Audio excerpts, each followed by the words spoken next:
अशा प्रकारचं तिकलं बनवण्यासाठी ही रेसिपी कुठेही स्किप न करता शेवटपर्यंत पहा।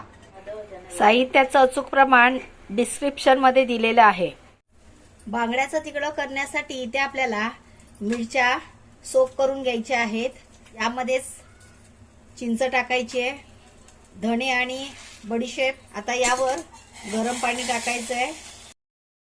गरम पाणी टाकल्याने वाटणाला चांगला रंग येतो। मिरच्या सोक करायला ठेवून अर्धा तास झालेला आहे आणि आता हे वाटून घ्यायचं आहे।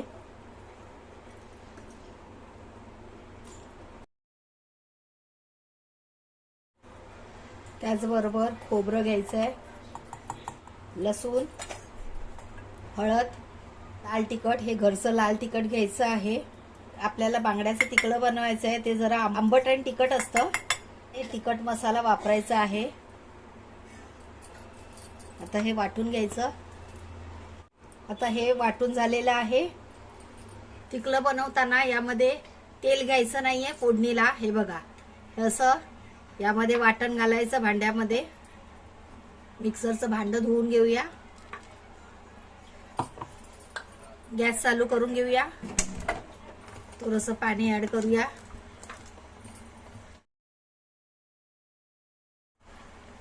वाटणाला उकळी आलेली आहे। आता यामध्ये चवीनुसार मीठ टाकायचं।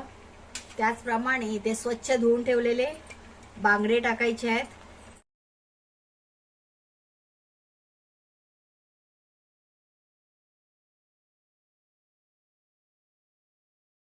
आता यामध्ये तिरफळ टाकायचे आहेत। यामधला काळा बी काढून टाकायचा आहे।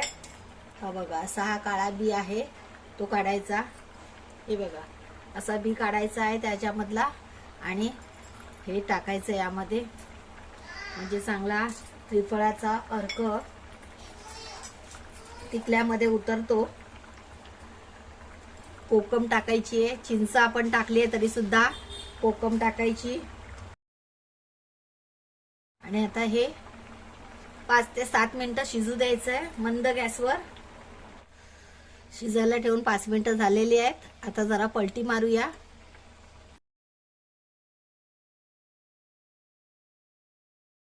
आता यावर 2 टेबलस्पून खोबरेल तेल टाकायचं।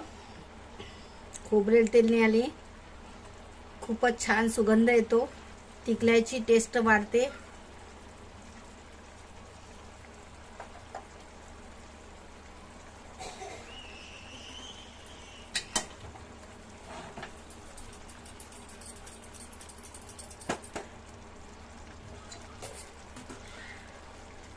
तिकलं तयार आहे। गॅस बंद करूया।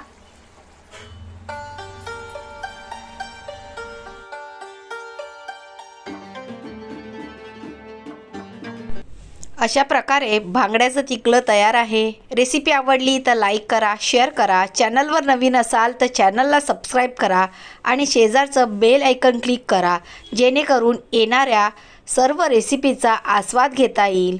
वेळात वेळ काढून तुम्ही ही रेसिपी पाहिली त्याबद्दल खूप खूप आभार। लवकरच परत भेटूया अशाच एका नव्या रेसिपीसोबत। तोपर्यंत बाय बाय।